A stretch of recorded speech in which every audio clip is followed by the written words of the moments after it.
Olá, queridos irmãos, Deus vai falar com você por meio da sua palavra. A palavra de hoje, vou estar falando do conceito correto que um cristão precisa ter de valor. Uma palavra impressionante. Já te convido a permanecer comigo até o final desse vídeo. Não saia daí, para que no final dessa palavra você com certeza terá ganho um ponto importante da palavra de Deus, que vai ser bênção para a tua vida espiritual, nutrição e alimento para a tua fé. Você que já é inscrito nesse canal, que tem nos ajudado, continua fortalecendo esse canal no YouTube, deixando o seu like, o seu joinha. Sinta-se à vontade em deixar o seu comentário, compartilha algo conosco, fala do sentimento do teu coração, o que você gostaria de entender mais da palavra de Deus. Mostra para nós que você tem um interesse e uma fome pela palavra de Deus. Mas nós sabemos que todos nós temos dificuldade de compreensão, de digerir, estudar e absorver a palavra de Deus. Estamos aqui com esse único propósito, que é o compromisso com o ministério puro da palavra de Deus. Nosso compromisso aqui não é com religião, sistemas religiosos, dogmas, regras, tradições ou cerimônias religiosas. Pelo contrário, nosso compromisso aqui é com a palavra de Deus, é dizer exatamente o que a Bíblia diz. E você que está nos visitando hoje pela primeira vez, se inscreva nesse canal, ative as notificações. Vamos para a palavra de Deus então, que se encontra em Jeremias, capítulo 15, o versículo 19, Apocalipse, capítulo 21, versículo 18 e também o versículo 21, que diz assim: Se apartares o precioso do vil, serás a minha boca. O material da muralha era jaspe e a cidade era de ouro puro, semelhante a vidro límpido. E as 12 portas eram 12 pérolas. Louvado seja o nome do Senhor. Então, queridos irmãos, quando se trata de valores cristãos, o apóstolo Paulo foi um excelente exemplo. E agora nós vamos conferir alguns aspectos desse homem na sua epístola aos Filipenses, que está o capítulo 3, versículo 7 ao 8, onde vemos que Paulo teve uma mudança no conceito de valor. Aquilo que para ele era ganho, ele considerou perda por causa de Cristo. Por que razão Paulo foi capaz de rejeitar as coisas que eram ganho para ele? Aqui está um segredo, queridos irmãos. Ninguém abre mão de alguma coisa que considera precioso, importante, o foco central da sua vida, se não for apresentado para ele algo melhor e maior e mais valioso. O segredo de Paulo considerar perda das coisas do passado é o que a carta aos Filipenses vai explicar para nós agora. Então, ele pôde considerá-las perda por causa da sublimidade do conhecimento de Cristo Jesus, ganhar Cristo, o tesouro mais precioso do universo. Paulo sabia que o Cristo que Deus tinha ungido era o Senhor, era o Rei e era o mais sublime. Por causa dele, por causa de Jesus, ele sofreu a perda de todas as coisas e as considerou refúgio. Esse é o tipo de mudança que há no conceito de valor num cristão. Se não pudermos ver o valor adequado das coisas, Deus nos rejeitará e nos deixará de lado. Ele exige que apartemos o precioso do vil, a fim de sermos a sua boca. Que o Senhor nos conceda a luz, a fim de termos uma mudança completa no nosso sistema de valor, a fim de sabermos escolher a porção mais excelente. Olha que impressionante! Os elementos básicos da estrutura da Nova Jerusalém são ouro, pérolas e pedras preciosas. Ouro refere-se à natureza divina de Deus Pai.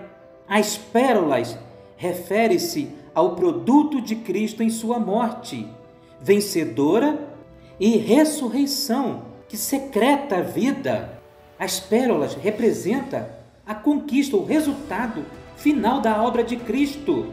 Sua morte vencedora, aonde destruiu todos os inimigos de Deus, Satanás, os anjos caídos, principados e potestades, do mal, pecado, o ego, o orgulho, o sistema mundânico satânico. A morte de Cristo é completa. Deus aniquilou e exterminou na morte de Cristo na cruz todos os inimigos. Para Deus, todos os seus inimigos estão destruídos e derrotados.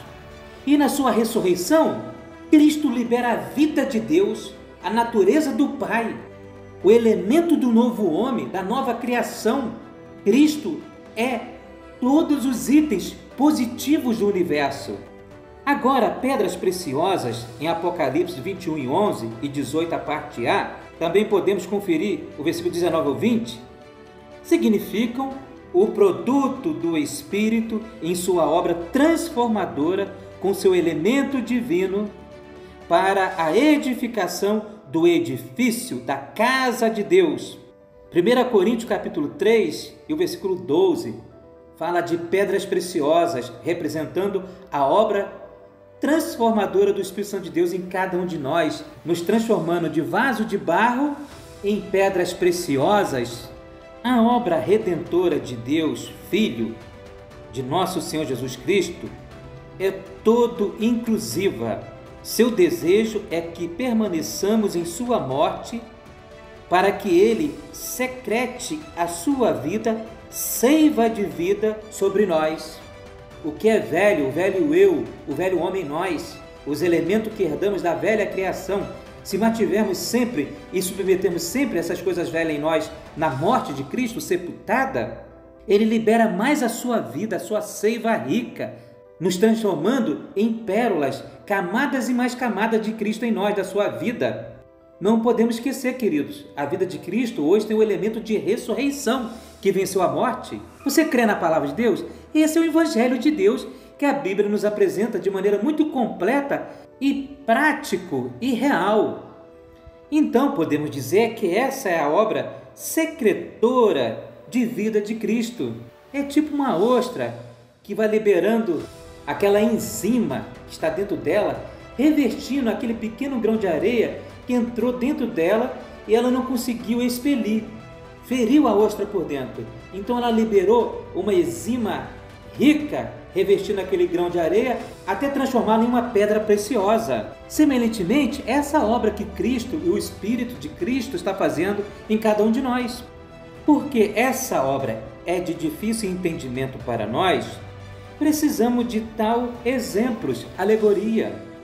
Sem essa alegoria, não poderíamos ver que a vida de ressurreição de Cristo é, na verdade, o elemento de vida divino secretado sobre nós para nos tornar pérolas. Ninguém se torna uma pérola preciosa simplesmente porque quer se tornar ou se esforça para isso. Nós nos tornamos pérola preciosa pela obra transformadora de Cristo em nós. É Ele liberando vida e mais vida no nosso interior, nos revestindo dele mesmo.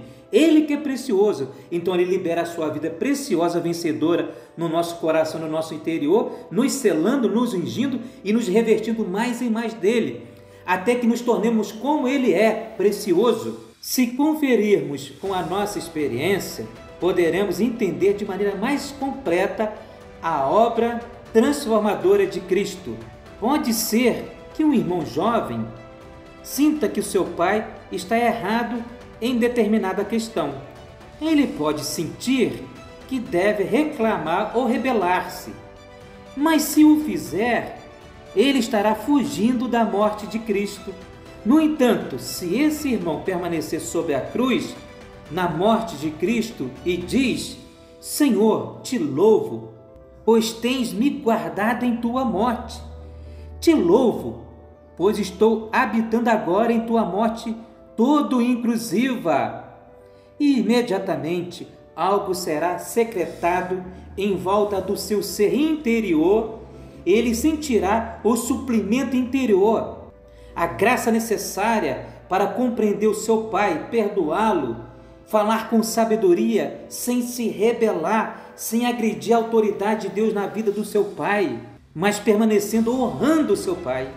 Isso é negar o nosso eu e não agir da nossa maneira, no nosso próprio impulso natural e emocional, mas é permanecer-se na morte de Cristo para o nosso eu e assim deixar que o novo homem, o novo eu que é Cristo, se manifeste e traga todo o poder necessário de vida, libera a sua vida para nós, para vencermos na vida vencedora de um Cristo vitorioso.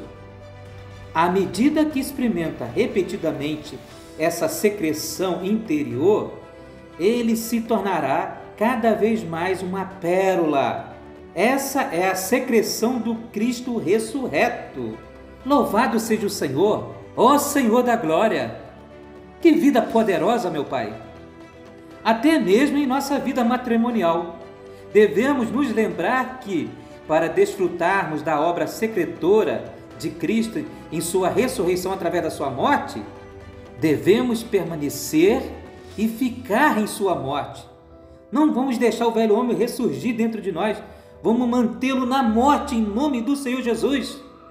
Não fuja, todos precisamos ver que a morte toda inclusiva, maravilhosa de Cristo é o nosso lar doce lar. Parece meio estranho dizer isso, queridos irmãos. Permanecer morto em Cristo é algo maravilhoso, é bênção para nós.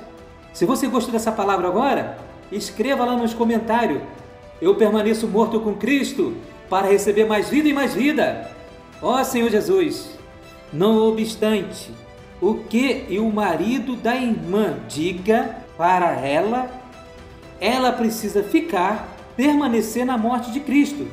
Se fizer isso, ela sentirá o poder, a secreção, a enzima, a seiva da vida de ressurreição de Cristo.